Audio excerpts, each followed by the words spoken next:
Bismillahirrahmanirrahim. In today's lesson, we are going to talk about Friedel-Crafts acylation. इस reaction को जो है Friedl-craft इसलिए कहते हैं क्योंकि ये जो रिएक्शन है दो साइंटिस्ट थे, एक का नाम था चार्ल्स फ्राइडल और दूसरे का नाम था जेम्स क्राफ्ट। ये जो रिएक्शन था ये इन दो साइंटिस्ट ने जो है डेवलप किया था। इसी वजह से जो है इस रिएक्शन को जो है फ्राइडल-क्राफ्ट कहते हैं। और फ्राइडल-क्राफ्ट रिएक्शन जो है हमारे पास दो तरह के हैं। एक है फ्राइडल-क्राफ्ट अल्काइलेशन जो कि हम लास्ट वीडियो के अंदर देख चुके हैं, और आज हमारे पास है फ्राइडल-क्राफ्ट एसाइलेशन। अल्काइलेशन के अंदर हम क्या करते थे कि बेंजीन रिंग के साथ जो है हम अल्काइल ग्रुप लगाते थे, यानी बेंजीन रिंग के एक हाइड्रोजन को हम रिप्लेस कर देते थे विद द अल्काइल ग्रुप। जबकि एसाइलेशन के अंदर क्या होता है, हम बेंजीन रिंग के किसी भी एक हाइड्रोजन को रिप्लेस कर देते हैं विद एसाइल ग्रुप। ये जो ग्रुप है हमारे पास इसे हम कहते हैं acyl group, RC double bond हो, ये वाला जो ग्रुप है इसे हम कहते हैं एसाइल ग्रुप। और ये जो रिएक्शन है ये भी होता है in the presence of aluminium chloride. Aluminium chloride जो है एज अ कैटलिस्ट इस्तेमाल होता है। कैटलिस्ट क्या होते हैं? कैटलिस्ट ऐसी सब्सटेंसेस हैं जो रिएक्शन को तो स्पीड अप करते हैं लेकिन रिएक्शन में कंज्यूम नहीं होते। एक्चुअली जो है कैटलिस्ट रिएक्शन में यूज़ होता है लेकिन एंड पे क्या होता है, कैटलिस्ट फिर जो है रीजनरेट हो जाता है। अब जो है हम इस रिएक्शन के जो है मैकेनिज्म की तरफ देखते हैं कि किस तरह जो है हमारे पास जो है ये प्रोडक्ट बनता है। First of all we start with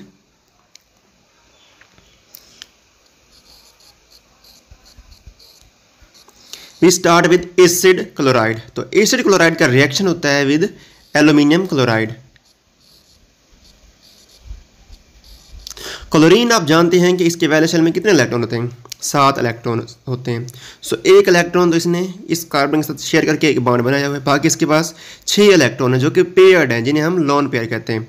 इसके पास जो है टोटल 3 लोन पेयर है। जबकि एल्यूमिनियम, लास्ट वीडियो के अंदर मैं बता चुका हूँ कि एक्साइटेड स्टेट के अंदर एल्यूमिनियम जो होता है इसकी जो कॉन्फ़िगरेशन है वो कुछ इस तरह से है। 1s के अंदर एक इलेक्ट्रॉन होता है और 3s और 3s के अंदर एक इलेक्ट्रॉन और 3p के अंदर 2 अनपेयर्ड इलेक्ट्रॉन होते हैं। ये 3 अनपेयर्ड इलेक्ट्रॉन जो हैं इन तीनों ने जो है क्लोरीन के जो है एक अनपेयर्ड इलेक्ट्रॉन से जो है ओवरलैप करके बॉन्ड बनाया हुआ है।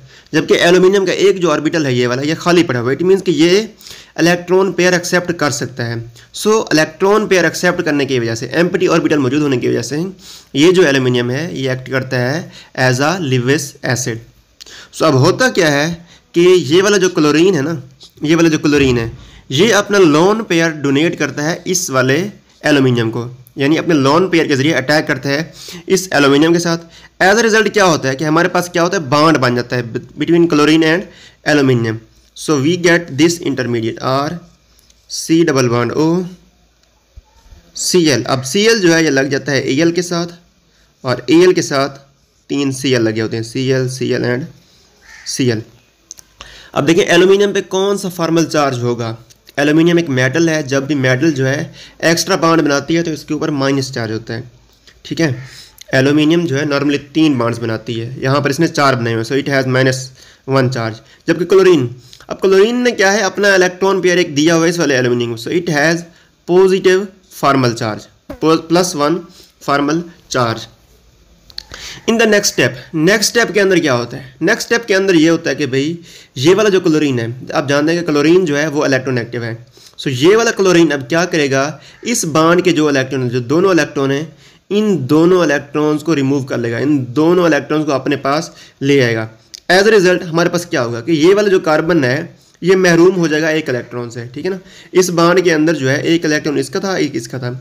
जब दोनों ही इलेक्ट्रॉन इसके पास चले गए तो इस क्लोरीन का तो पॉजिटिव चार्ज तो कंपनसेट हो जाएगा, लेकिन इस वाला जो कार्बन है ये अपने एक में जो इलेक्ट्रॉन है उससे हाथ धो बैठा है, it will get plus charge.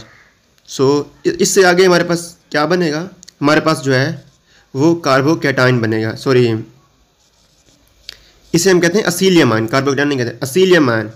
और साथ में हमारे पास बनेगा AlCl4-। तो अब जो है हमारे पास जो है ये इलेक्ट्रोफाइल जो है वो जनरेट हो गया है। इलेक्ट्रोफाइल क्या है, जनरेट हो गया, और इसे हम कहते हैं असीलियम आयन। नेक्स्ट स्टेप के अंदर क्या होता है कि ये वाला जो हमारे पास असीलियम आयन बना है, ये जो है इसका रिएक्शन होता है विद बेंजीन रिंग। आगे हम देखते हैं कि कैसे जो है रिएक्शन होता है। सो ये है हमारे पास बेंजीन रिंग। बेंजीन आप जानते हैं कि इसके अंदर 3 पाई बॉन्ड्स होते हैं और पाई बॉन्ड जो हैं ये एक्ट करते हैं एज अ न्यूक्लियोफाइल, ठीक है ना।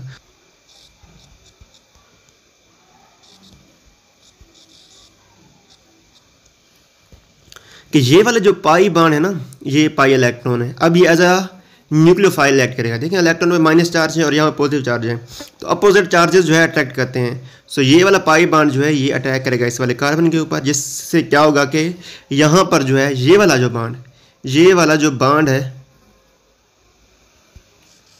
बॉन्ड है अब ये शिफ्ट हो जाएगा, ये आ जाएगा between this carbon and this carbon. So हमारे पास क्या बनेगा,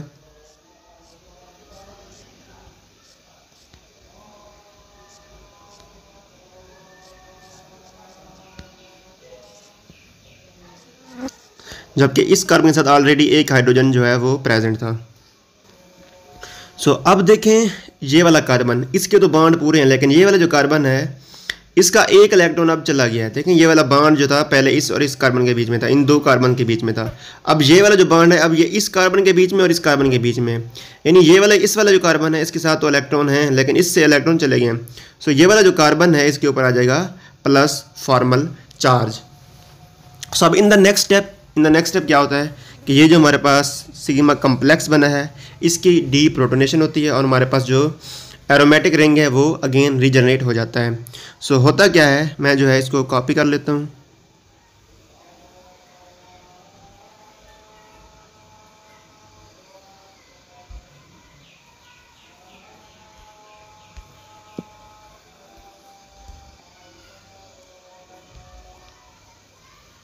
पहले स्टेप के अंदर जो है हमारे पास AlCl4 जो हमारे पास बना था, AlCl एंड Cl।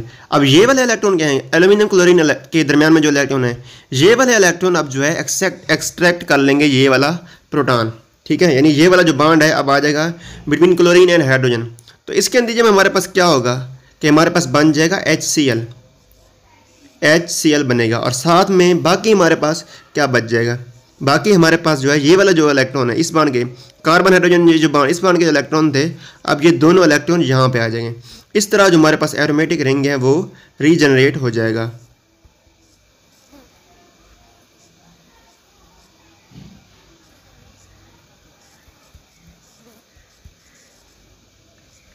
तो ये है हमारे पास फ्राइडल-क्राफ्ट एसाइलेशन। अब फ्राइडल-क्राफ्ट एसाइलेशन जो है इसका इस्तेमाल क्या है, ये क्यों इस्तेमाल होती है।